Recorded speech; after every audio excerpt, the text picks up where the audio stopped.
Assalamualaikum warahmatullahi wabarakatuh. Baiklah, di sini saya akan sedikit menjelaskan tentang materi 3, yaitu landasan keilmuan komunikasi persuasif.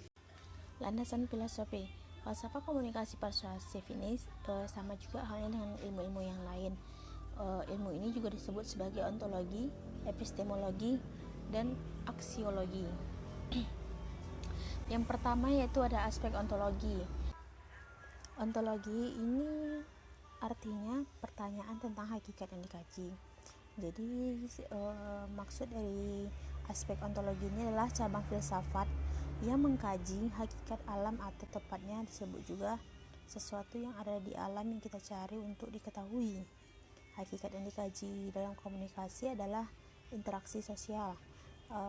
Adapun interaksi yang dikaji dalam komunikasi persuasif ini adalah interaksi sosial dengan tujuan untuk mempengaruhi sikap, pendapat, dan perilaku orang lain melalui kegiatan komunikasi, baik secara verbal maupun non-verbal.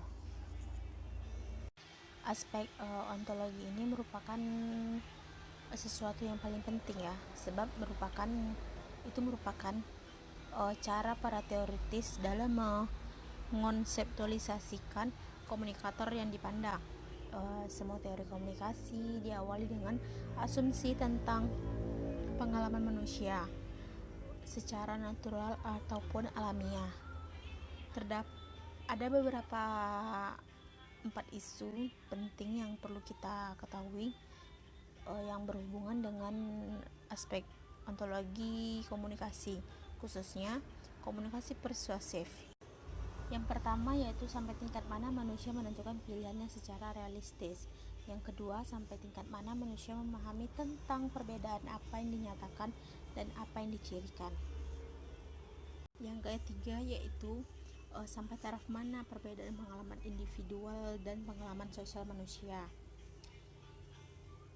Yang keempat yaitu sampai taraf mana pengontekstualisasian komunikasi. Yang kedua yaitu aspek epistemologi, yaitu merupakan pertanyaan yang berkaitan dengan pengetahuan. Epistemologi ini lebih mempelajari pengetahuan atau bagaimana seseorang mengetahui apa yang mereka anggap tahu. Contoh pertanyaannya yaitu seperti sampai taraf apa pengetahuan dapat eksis sebelum pengalaman. Yang kedua, sampai taraf mana pengetahuan bersifat ajak atau pasti.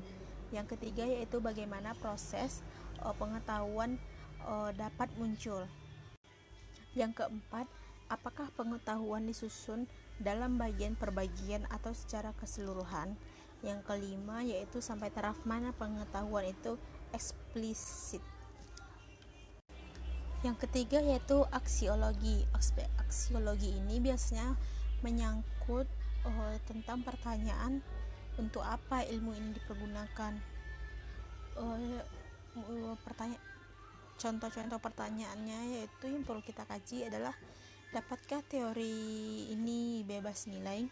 Yang kedua, untuk taraf yang bagaimana praktik penelitian berpengaruh terhadap apa yang kita pelajari. Yang ketiga yaitu sampai taraf apa pendidikan berusaha untuk mencapai perubahan sosial. B. Landasan fisiologis. Landasan fisiologis ini melibatkan bagian tubuh manusia yang paling vital, yaitu otak dengan segala sistem yang terkait di dalamnya.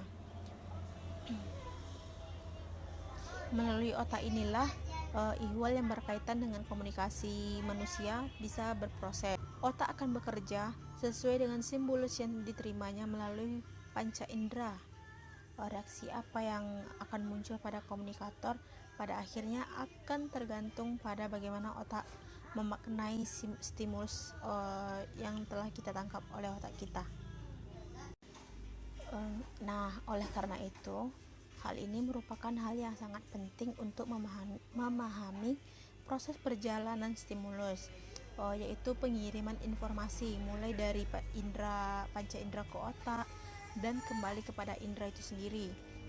Dengan demikian kita dapat memaknai apa arti komunikasi itu yang sebenarnya. Yang selanjutnya yang pertama yaitu aspek fisiologis komunikasi. Contohnya seperti perilaku kita atau orang lain yang sedang berbincang-bincang dengan teman sekampus, teman kuliah, atau teman sekolah, atau teman bertemu di luar sekolah atau di luar, yaitu sampai berpidato atau berceramah di depan publik. Nah, secara fisiologi sangat tergantung pada integrasi banyak proses di dalam tubuh. Integrasi ini dilakukan oleh sistem saraf dengan bantuan sistem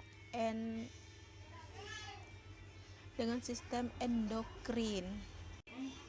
Yang kedua yaitu otak dan proses pengolahan informasi.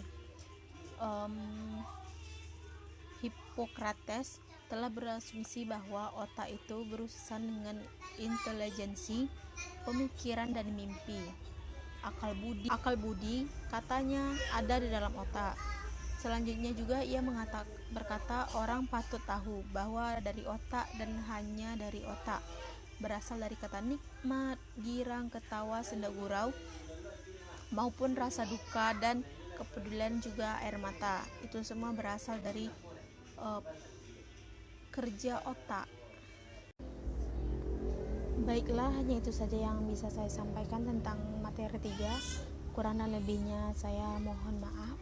Wabillahi taufiq wal hidayah. Wassalamualaikum warahmatullahi wabarakatuh.